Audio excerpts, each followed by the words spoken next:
Hello, my name is Leanne Onasa, host of Girls on Film, and this is a place where we discuss life and have a connecting conversation through asking a question about film.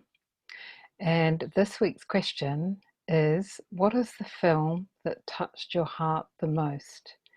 And that could be one that made you cry the most or not, but it's about whether it touched how much it touched your heart. And with me for this session, I have Lalita and Jocelyn, and they will be sharing their answer to this question. And this session, I'm going to go first. So, the film that touched my heart the most. This was it's quite a tough question to come up with an answer for, because I really connect to films that have an emotional quality to them, and I end up, I'll cry at the drop of a hat. So, stuff like animal films, I won't watch them because I end up crying my eyes out. So, back to the point, the film that touched my heart the most is a film called W.A.S.P. And last session, Katie had one of Barbra Streisand's movies, Yentl, as her answer to the question. And this week, it's my turn to have a Barbra Streisand movie. And if you're not familiar with this movie, it was made in 1973.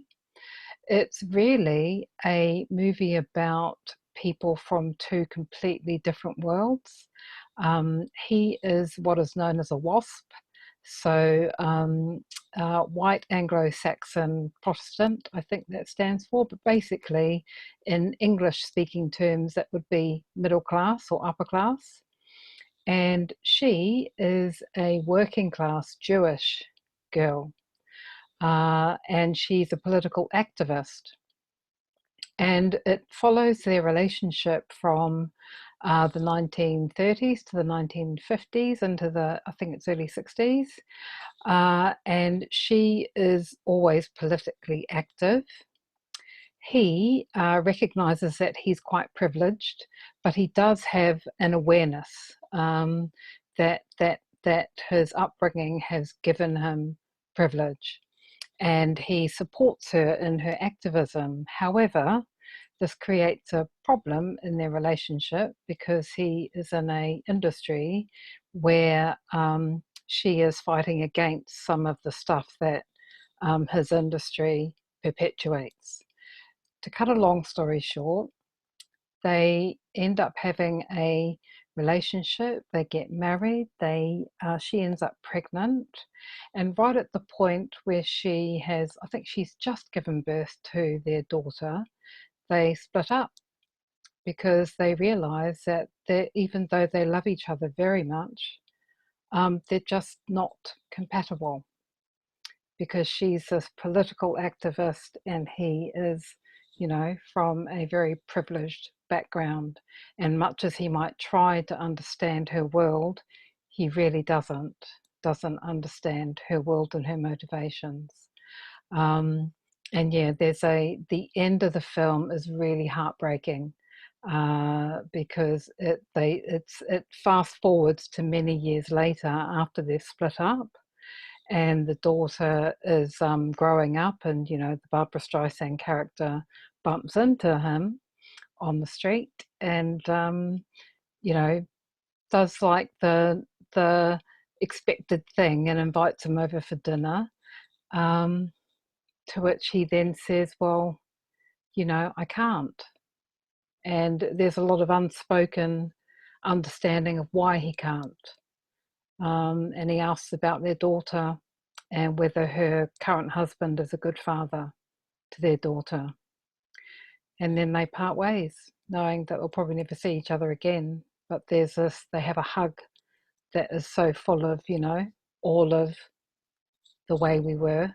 And then there's the song, The Way We Were, which has a line in it, which is, what's too painful to remember, we simply choose to forget. So it's all about, when you look back on a relationship that's been so deep and meaningful, you kind of choose to cut out the things that didn't work, and the nostalgia kicks in, and you look at all the really good times and the things that connected you. But yeah, the end of the film was really like, oh, every time I watch it, I just end up in bits, because then the song comes over the top, and the song is very emotional and basically tells the story of the film. So yes, that's my answer to what is the film that touched your heart the most. Lalita, your turn. What's your answer to this question? Thank you, Leanne. So this was challenging because, like you, movies that I really connect with touch me quite deeply. And so here I relied on my intuition, and I guess I did this recall, or allowed it to come to me. And the movie that I picked, and again, out of many possible candidates, right? Is a movie that I watched many years ago in the late 1980s. So it's a 1988 movie called Go Toward the Light. And it's a movie that stars Linda Hamilton, and I think his name's Richard Thomas. Anyway, he was in The Waltons. John Boy, I think, the character. Yes, so they have, I think they have three boys, and this child is the oldest. It's based on a true story. I think the author of the book is Chris Oyler. And so it's the 1980s, right, where they had the beginning of the AIDS endemic. I think that's what you call it, an endemic. And so you had all these people donating blood. And this child, oh God, I wish I could remember his name. Central to the story, right? He had, because he was a hemophiliac, and he was receiving lots of blood transfusions, and he got infected with AIDS, and so he was dying. And the story really is not so much about that, although of course it gives context to the whole thing. But there's this 8-year-old boy, and he's really sick, and this time people don't really know much about the disease, so there's a lot of fear as well. And the thing that comes back to me is the contribution of all the people who love him, and how they're helping him die and make this transition. And so there's the mom who is expecting another child, and then the dad who still has to work and try and spend time with his son. And there's this commute as well, because the hospital is not near where they live. And then there's the grandparents, and I'm pretty sure I'm recalling this correctly, but his grandfather starts building him his final resting place. And it really touched me. I remember watching it, and just, watching the build up. And what comes to mind now, and I can remember that movie quite clearly, except, like I said, it's such a shame I cannot remember the main character's name, right? Um, but you know how they were with him and present, and trying to grieve at the same time, with knowing that their son is going to transition from the physical world, and being present. And at the end, I remember the mother says to him, go toward the light, letting her child go. And I just, I'm crying throughout the movie, but for me that was, and I think the reason that I chose this movie, one of the reasons anyway, not just because it touched my heart, but at the time I didn't realize how much it would be pertinent to my life, and part of what I do with people. And it's so important, I think, to honor the lives that we have lived, and to honor that part of the transition where we are stepping into a different way of being outside of our physical body. And for me, I think that movie really, for the time, and the fact that it was a movie made from books, because we all know what those can be like. It was pretty, I want to say, life-changing, because I think you don't always know the impact something has on you at the time that it's impacting you. And so yeah, that is my answer. So over to you, Jocelyn, the movie that touched your heart the most. Thank you, Lolita. Thank you for that. Well, like Lolita, like you and Leanne, it was actually a really difficult question. It's really, you sort of think about movies that have touched you and have left you sort of emotionally, stretched you emotionally, and that it is actually really quite hard to choose one. So I am actually opting, I've chosen a film called Schindler's List, directed by Steven Spielberg. And I saw this movie actually when it was released, so sort of early 1990s, 1994. Obviously, the film Schindler's List is based on character is Oskar Schindler. He is a German businessman. He owns a factory, runs a successful business in Germany, and actually in Poland. And the Second World War is ongoing, and the persecution of Jewish people is growing. So obviously it's the idea that they had, obviously, sort of grew, and it manifested itself and just grew to enormous levels. But the film sort of shows Oskar Schindler is a businessman, so he's doing business with the Germans and the Nazis. He's a member of the Nazi Party, and but what really struck me with the film is actually is the change in him. He is aware of what is going on. He's doing business. It doesn't affect him. He's got his business. He's making money. He's cutting deals.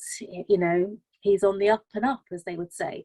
But obviously, when people that work for him disappear, or there are key people, it pulls on him, and you sort of see this transformation where he, on the outside, he is the businessman doing the deals with the Nazis, with the people in know there, but then on the inside he's actually key people are disappearing, his workers. Then he, in the guise of I have a worker has disappeared, you need to replace them, or he's trying to track down a particular worker, because he gives the story that they're very specialist, they're specialists at what they do. So he goes through quite enormous lengths to get hold, or retrieve one person in particular that worked for him. But then what's kind of interwoven within the film is actually all the little stories, all of what's actually happening. This wave of popular, the popular politics of, and hatred, and it also shows how, a population can be turned, and they follow this ideal. I found it very disheartening, very upsetting.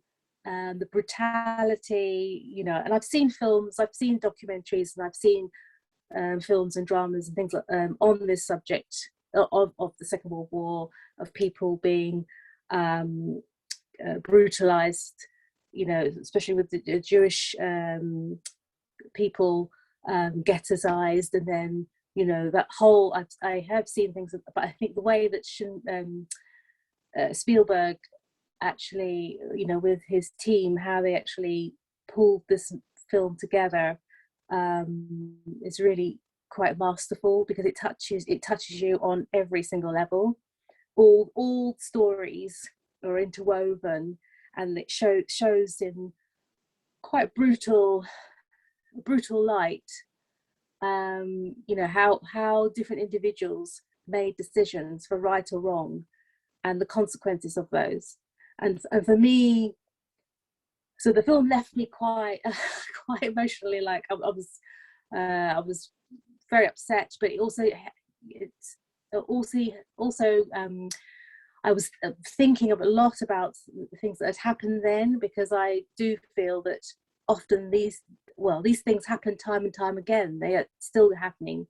There are regimes that are ongoing, as we live today, and people are living under very difficult circumstances. People are disappeared, but it's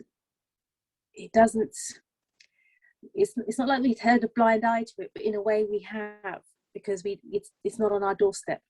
It doesn't affect our day-to-day life, and that's something I've always had, that we'll look back on this in 20 years.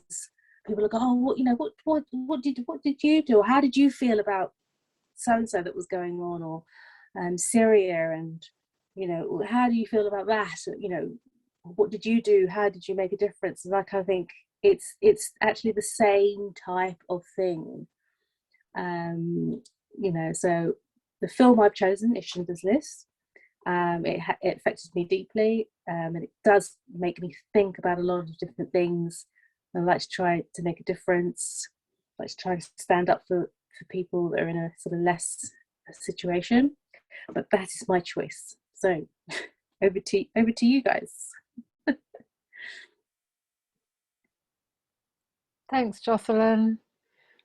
Okay, I've seen Schindler's List, and my abiding memory of Schindler's List is the girl in the red dress at the end. And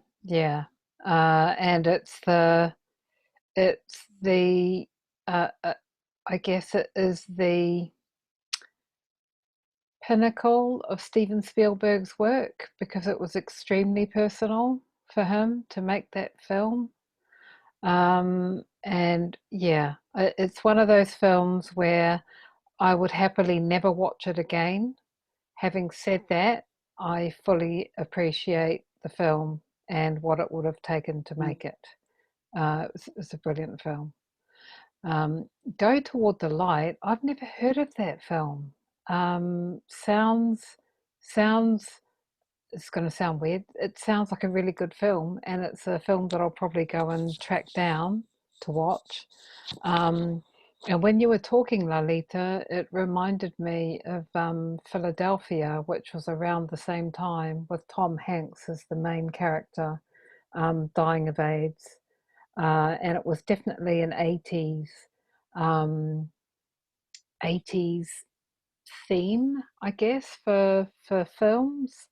And as you were both speaking, I was wondering, I wonder what our 2020s parallels are going to be in terms of film, both in terms of the pandemic, what was an endemic of HIV, and then also the the world we're living in, where when we look back, let's say in 20 years,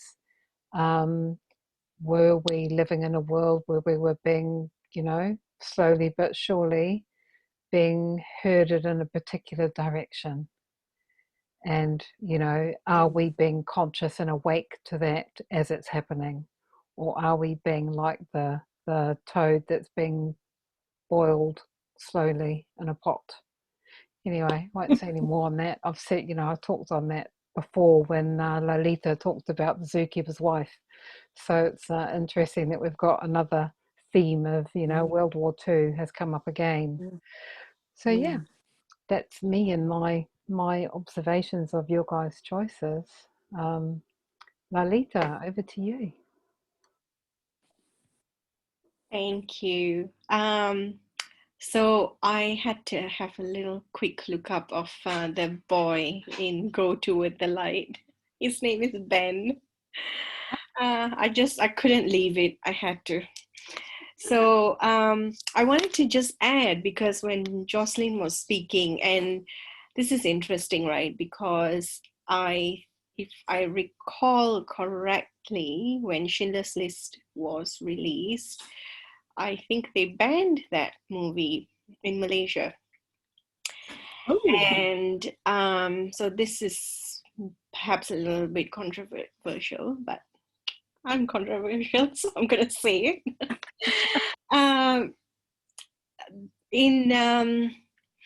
Because of the political, religious axis where I come from, the very, very anti-Jewish.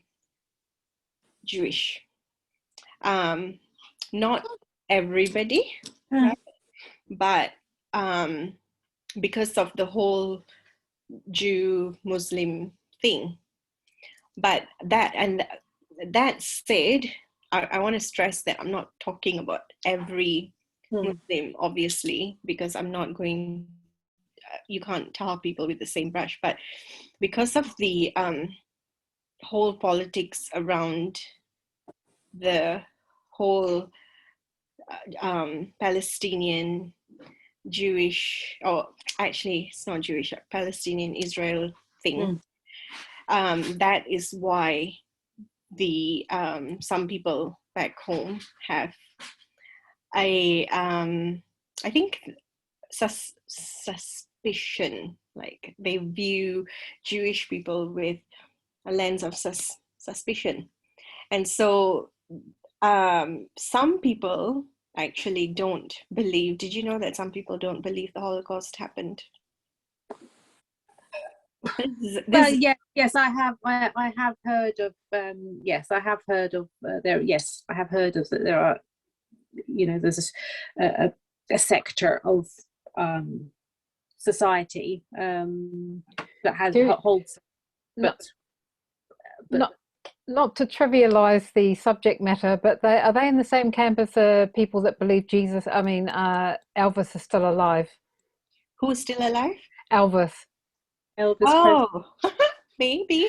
And I'm not trivializing the subject matter, but it's like, what? So thank you for saying that. So I'm not trivializing it, because for me, this is very close to my heart, and I have, I think I spoke about it when we did the Zookeeper's Wife, right? Because I had that whole education with Diary of Anne Frank, and before that, I didn't even know anything like that had happened, right? So for me, my education was because I read that book. And so I think that movie kind of passed me by because of where I was at the time. And and when they say movies are banned, we know that you can still get your hands on a copy. But so I have never actually watched the movie, though I am familiar with Oskar Schindler. And the other thing that stood out to me when you talked about was transformation. You said the word transformation. And, you know, Leanne, that overlaps with the way we were. And I'm so curious about who the male actor is in that, by the way. So if you could share that in a minute, because I think I have watched it, but I'm not sure. And if I did, it would have been many years ago. And what comes to mind with that was that people can acknowledge that they are in a relationship and choose to not be because they know they're not compatible. And, you know, with everything else that we're talking about today, it just reminds me that sometimes we're not compatible with our beliefs, but we still hang on to them, right? Yes. Because that's what, you know, like I'm talking about with the whole, I don't believe the Holocaust happened because I want to support my brothers and sisters in, is it Palestine or Palestine? I can never tell.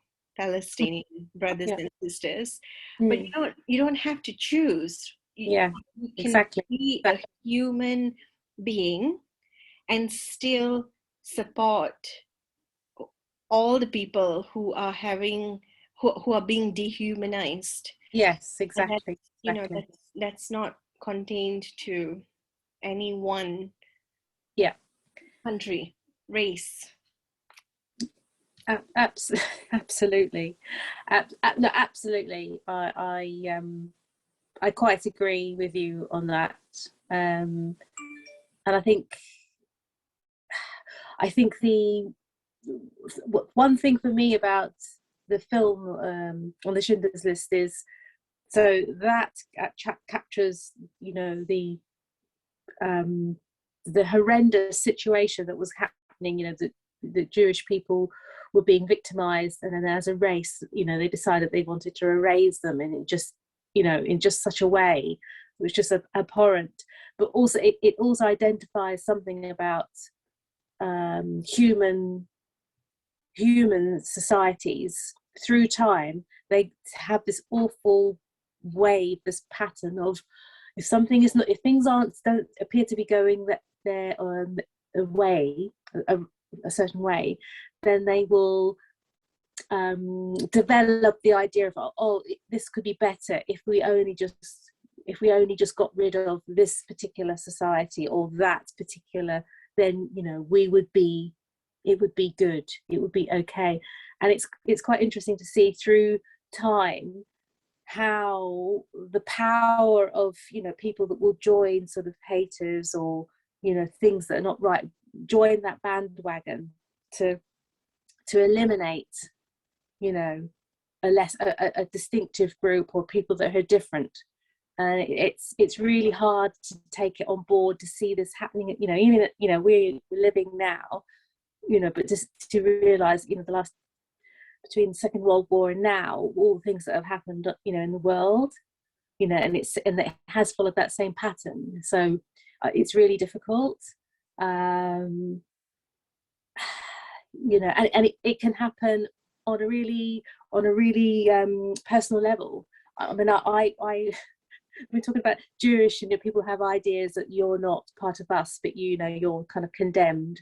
I remember one time I worked in an office in Mayfair, and I worked for a small company, and the organisation of the company is a family-run business, and they were Spanish Italian, and it was a very diverse company, but I was the only black person in the company.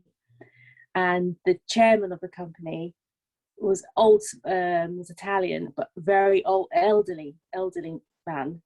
But he held these ideals from the Second World War, but extreme. So he didn't recruit me. Actually, it was you know, another member of the family that recruited me, and he would come and visit the office and things. And he would take all the office out for lunch, and he would come into the office and, oh, okay, we're going to take you. I want to take you all out to lunch, and then he would say, oh, but not you. So I'd be the one in the office that was in it, and I'll be like, you know what, I'm not going to crumble. I'm not going to cry. I'm not going to.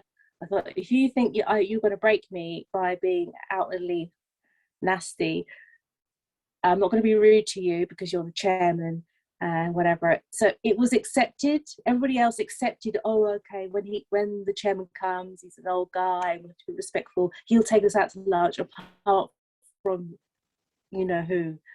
And I'll be like, so I identify totally with how you can have an undercurrent of something appear, and then people will make a decision to say, oh, I'll conform, and they don't want to rock the boat, they don't want to, just to make life easy. So I could feel that when I watched the film, and I thought to myself, I'm a fighter.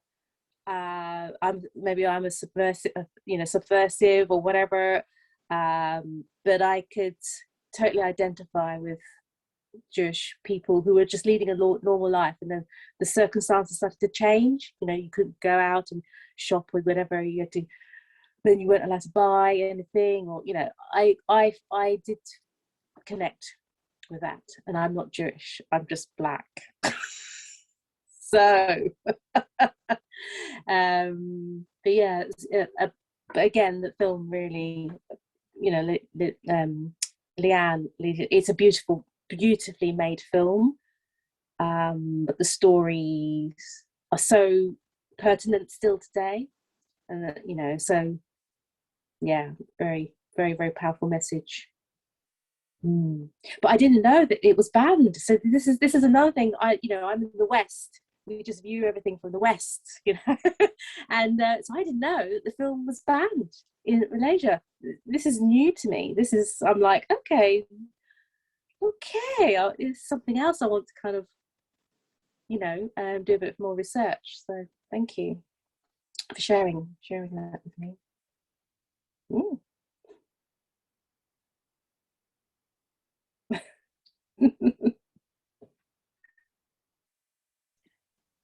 I'm sorry, Leanne, go ahead. So I just wondered if you had any comments on the films that we chose as our answers, Jocelyn. Yes. I thought that there was a common thread actually for me. So the two films also, it's about kind of sort of changing in circumstances, and about how people make a decision, or how either not to conform, but how they either work with it, or that it's something like the road they don't want to go down, that path, and so they make that ultimate decision, and they have to live with that, and then the consequences with the decisions that they've made. So that really struck me. I actually haven't seen both films, so I'm going to have to go and I'm going to have to go and watch these movies. But that it did strike me, the power of the decisions that one has to make, and then the consequences that you have to live with, because you make that decision at the time, but you have no idea where that takes you. You just know that you've had to do what you had to do, but that's the part of of life, isn't it? So yes, so whatever you come up against, there's an enormity of things that you have to deal with. That really struck me, and that's for both films. That definitely struck me.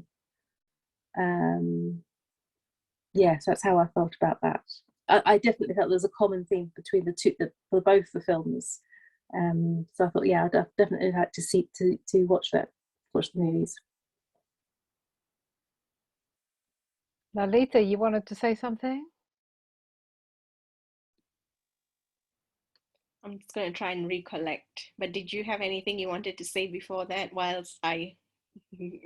Well, I'm going to answer your question for a start. Robert Redford plays the Wasp, and it's a young, extremely handsome Robert Redford. And so you can imagine it. So it's basically this Jewish working class girl bags herself this unbelievably gorgeous wasp, you know, who is a wasp, a thinking one with a heart, you know, more to the point. But ultimately, she couldn't live her truth in that relationship, so she had to part, much as she loved him and he loved her. Yeah. When you said Robert Redford, I remembered I have seen it. I have many years ago, and I'm pretty sure I wasn't watching it alone. But we were talking a few sessions back about appropriate and inappropriate, and I can't really remember how old I might have been when I watched it. But I'm pretty sure I didn't get it. And I probably was sitting there just, because Robert Redford was pretty, right? And I probably was just sitting there admiring this gorgeous man gracing the TV screen. But actually, I was just going to add to what Jocelyn said about this chairman, supervisor, CEO bloke or whatever, who wasn't moving with the times clearly. And just, I think about all these undercurrents, and people aren't actually aware of sometimes, I think, why they do the stupid things that they do. And I am pretty sure, at one point I thought that the people that I've worked with in the past have not been racist because they haven't shown me that overt behavior. But then, when we talked about this in the pre-meeting, and we were talking about when you get older and how things change. And I'm looking at it now, I'm thinking, geez, I'm pretty sure that I have, because, people used to pass comments about, even with things they ask you with that aside, like, so what kind of food do you eat then? Things like that. Like, okay, I eat slugs. No, I'm kidding. but you know what I mean? It's that, like Jocelyn was saying earlier, that cultural awareness perhaps is not, and you want to say it's ignorance, but I'm not even sure if it's ignorance, because if you're not aware that you don't know it, it's maybe just unawareness, if that's even a word. And so I guess what I'm trying to say is that movies are such a brilliant, and books like Diary of Anne Frank, such powerful vehicles of casting awareness, things that we didn't know before, and so that we're not jumping on bandwagons like, with blindfolds on and just jumping on something because that's the way it's always been done. We can always do things differently. We don't have to think in the same way. And and thinking about the Holocaust, that wasn't even 100 years ago. That's what, for me, is scary, because like you said, Jocelyn, that's being replicated every time genocide happens, pretty much. So yeah, I think that's all I wanted to say. Thanks, Lalita. I was actually going to just chip in there that I'm glad you talked about that it happens every time genocide happens, because I think the Jewish story is the one that is most commonly told, but there are many, many, many other stories that unfortunately that involve genocide of many other peoples around the world. It just happens to be that the Jewish one is the one that's like portrayed the most out of all of the genocide stories. and my observation is that the majority of them have not really anything to do with, it's not directly to do with seeing people as less, but it is absolutely directly to do with power and seizing control of resources of those people. And, you know, absolutely in the case of the Jewish people, because they were the, you know, the money lenders, and, you know, they were people of means and the traders and whatever, that yes, they became targets because they were in positions of power. So yeah, um, mm, very deep, interesting, deep and wide, which we yeah, touched on, from having started from a position of what touched your heart the most. Yeah. Okay. I just want to add actually, because it was something that Lolita had said earlier about how actually with films and books, you know, being an excellent vehicle to you know, share the stories in a visual way or through books, so that the messaging or the stories are shared through our society. You know, resonates deeply, especially now the sort of platform of what's available for how we view movies. You know, now we have the technology, you can do it on your computer, your phone. So that's amazing. That transformation, you know, really in the last 20 years is just like skyrocketed. But also, I think, I don't know about how you guys feel, but you know, we were talking about Robert Redford, you know, as the W.A.S.P character in that movie. The casting, that's excellent casting, because you know, in the kind of realms of Western world, you know, he, you know, beautiful white, you know, guy, you know, but the character, you know, the actual details of the character and the plot for that movie really presses a lot of buttons and sends messages and gets you thinking. So it's also great casting as well as great acting for the individuals involved. You know, utilizing you know their looks and what have you, but to get people to really think in a kind of a subconscious way. They, you know, maybe not going to the movie to think in that way, but they leave with, you know, that experience.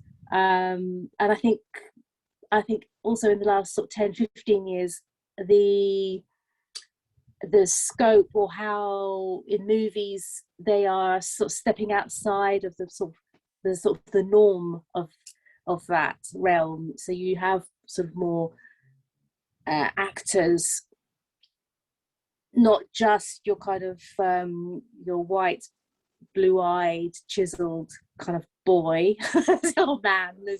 It is slowly, I think, is changing. You know, there's more people of color, you know, movies, because they, you know, before traditionally in film they said that, you know, people of color don't sell movies, can't carry you know, a movie to make the money and things, and you know, it just really is not the case. And we're starting to see more of that, you know, diversity and the richness in actually the range of wealth of material, and the actors that are, you know, coming up, and they really are, they're not taking no for, you know, for as an answer. If they can't get what they want through the sort of the main road, then there's another avenue. You know, people want to see this on their iPad. You know, you don't have to traditionally go to the cinema and buy a ticket. So it's just, I think there's more opportunity. Don't know how you guys feel. I'm going to touch on a couple of things here, Jocelyn. Thank you. First of all, and this will make Lalita giggle, definitely one of the most bankable stars is one of Lalita's favourites, Dwayne "The Rock" Johnson, and he's not, you know, blonde hair, blue-eyed or chiseled. He's a Polynesian African-American man mountain. Then we also have Idris Elba, who, you know, I mean, I've lost count of the amount of female friends that, you know, just go gaga over him. So, okay. And he's been taken off the market because he's now doing a coupledom thing with his wife. But also what is interesting is the subject of The Way We Were, the film. If you get to see it, there is actually a whole part of it was cut out. So it is actually based on a person's real life experience of the period in time when they were trying to get rid of all the subversive elements in Hollywood, you know, the Hollywood system, by labeling them communist. And it was Jews mainly that they were basically trying to dismantle the power system of Hollywood through persecution. And that part of the storyline was actually taken out of the film, or, you know, it wasn't dwelled upon as much. The footage that they'd done for it got taken out of the film to make it, to center more on the love story. I mean, it works really well as it is, but it does change the tone of the film. I mean, you still get the sense that she is, you know, a political activist, and you get a sense of what she's being an activist against, but it's not as focused on as it initially was in the original inception of it. Yeah, so that's really interesting. You've touched on that, because and it's kind of like full circle of film and the power of film to tell a narrative. And Lalita, is there something you wanted to add? I'm kind of looking at your face thinking, I think she wants to say something else. I love when you do that. I was going to say, when Jocelyn, you know, when you were saying, I don't know what you guys think, towards the end of when you were sharing about, oh my God, that stuck out to me. I don't know what you guys think. Oh man, what were you saying about movies? And oh, the thought that popped into my head was, this is the niche for independent movies as well now. So we're coming away from this whole oh yes, you were saying about people of color don't sell. And then, yeah, so you said, what do you guys think about that? And then the thought that popped into my head from what you were saying, and I love how we're bouncing off of each other. I think one of the things that works really well, right, in the conversation is that we don't have to have the system and structure of these big studios, you know, because independent movies can equally, even without the big budgets and the big, you know, blue-eyed, chiseled, perfect, whatever, can still open the door to people's hearts and touch us. So it doesn't really matter the production mechanisms, I guess, or, you know, who's backing it, and whether it's going to, you know, whoever's getting royalties or whatever. And that whole, I want to say, the whole dirtiness of creativity. And you can come away from it and have, I don't know, like the word that comes to me is purer creativity, and bring that to the world. And I'm really curious, actually, to see how that would have an impact on people. You know, Leanne, when you were talking about that chunk that they've taken out of to probably make the movie more palatable, right? What if we don't need to make movies palatable and let people decide what they want to see and what they don't want to see? I mean, we're big people, right? You think we can make our own minds up? Don't need to. That's kind of like a little bit of dehumanization there. Don't tell me what I want to watch and what I don't want to watch. Right, that's my thoughts, I think. Yeah, over to you guys. Thank you. I am thinking we probably need to wrap this up. And on that note, Lalita, I would say that, and in response to Jocelyn as well, what do I think? I think with technology, technology has democratized filmmaking so that you can have any story. You know, you have the ability to go and film your own narrative and story and get it direct to people. And that's fantastic. Yeah. And you don't have to be, yes, blonde hair, blue eyed, handsome man as he was and is, you know, taking nothing away from Robert Redford, because I have a lot of respect for him as a person, as an actor. Yeah. Okay, wow, that's been quite a journey we've been on today's one. Yes, anyone tapping into this, please add your voice to the conversation, either answering the question or just pitching in on whatever we've discussed in this session. But for now, that's cut.